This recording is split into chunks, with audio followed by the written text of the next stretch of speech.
What if? What if you had a friend who died without knowing Jesus as their personal savior? What if he or she went to hell? What if one day you received a letter in the mail from beyond?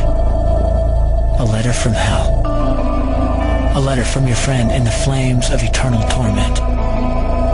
The following is a dramatic presentation. It was written by a fictitious high school student named Josh to a friend named Zach. Although Zach had every opportunity to tell Josh about Jesus, he didn't. They were best friends. They played soccer together, they went to classes together, they partied together, they shared their lives with each other. But there was one thing Zach held back from Josh: his personal relationship with Jesus Christ. The rest of the story is simple and sad. A few too many beers, a tragic drive home, a crash, a death, a funeral, a letter. Here is that letter in its entirety. A letter from hell.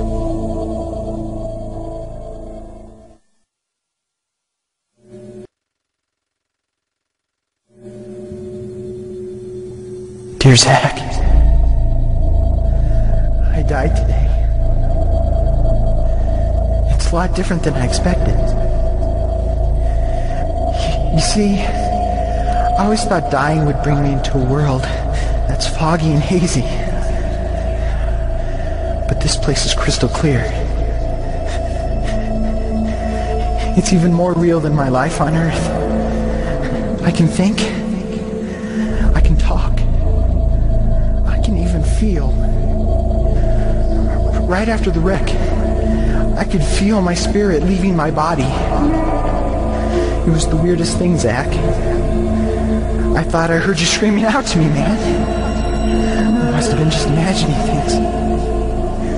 At first, I was just standing in line, getting registered, I guess. They asked me for my name and began to look in this thing they called the Book of Life. I guess they couldn't find it, though, because this huge angel standing next to me grabbed me by the arm and started dragging me away. I was terrified. I had no idea what was going on. I asked the angel where he was taking me, but he didn't answer. So I asked him again. Finally, he told me that only those whose names were written in the Book of Life could enter into heaven. And the rest would be condemned to hell forever. Man, I was scared. The angel threw me into some kind of holding cell where I've been sitting and thinking for a long, long time. Do you want to know what I've been thinking about? I've been thinking about you. Zach, you're a Christian. You told me so yourself. I mean, we talked about it 3 different times today. Kelly brought it up, and you laughed it off. Coach Adams brought it up, and you changed the subject. I mean, it came up right before the wreck. Well, the question I can't get out of my mind is this, Zach. Why haven't you ever told me about how to become a Christian? I mean, you say you're my friend, but if you really were, you would have told me about this Jesus and told me how to escape this terrible place that I'm headed for. I can feel my heart pounding in my chest. The angels who have been chosen to cast me into hell are coming down the hallway. I can hear their footsteps. I've heard of this hell, Zach. They call it the lake of fire. I can't stand it, Zach. I'm terrified. The angels are at the door. Oh no. No! They're coming in and they're pointing at me. They're grabbing me and carrying me out of the room. I can already smell the burning sulfur and brimstone. I can see the edge of the cliff where hell burns. This is it. I am without hope. We're coming closer, closer, closer. My heart is bursting with fear. They're holding me over the flames. I'm damned forever.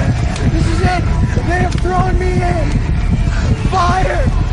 Pain. Hell. Why, Zach? Why didn't you ever tell me about Jesus?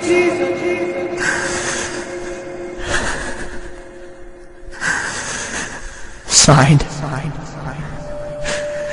your friend, Josh. Your friend, Josh. P.S. Welcome. Wish you were here. Wish you were here. Wish you were here.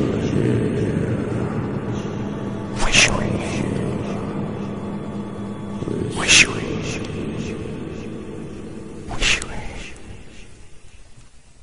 Wish you were here. Wish you were here.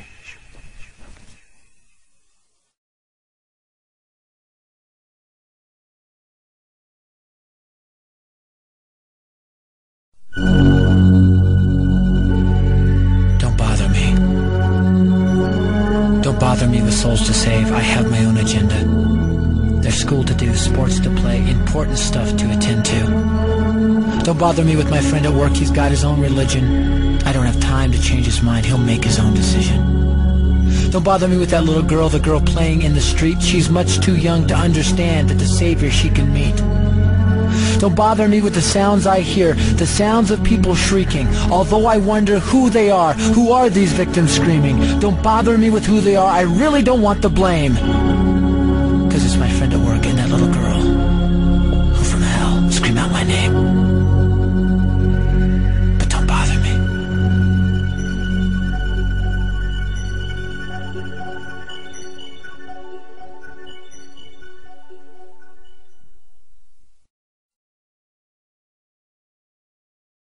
Even in this life, the pain of fire is the greatest of all pains. But the difference between our fire and that of hell is such that, according to St. Vincent Ferrer, our fire is cold. Our fire is created for our use, but the fire of hell is created by God expressly to torment. So that unhappy wretch will be surrounded by fire like wood in a furnace. He will find an abyss of fire below, an abyss above, an abyss on every side.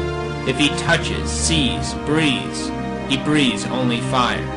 He will be in fire like a fish in water. This fire will not only surround the damned, but it will enter into his bowels to torment him. His body will become all fire, so that the bowels within him will burn. His heart will burn in his bosom, his brains in his head, his blood in his veins, even the marrow in his bones. Each reprobate will in himself become a furnace of fire. Some cannot bear to walk on a road burnt up by the sun, nor can they endure a spark that flies from a candle. And yet they fear not that fire which devours. The fire of hell devours the damned. It devours without ever destroying them. In hell there is no hope, neither true nor false. The unhappy wretch will always have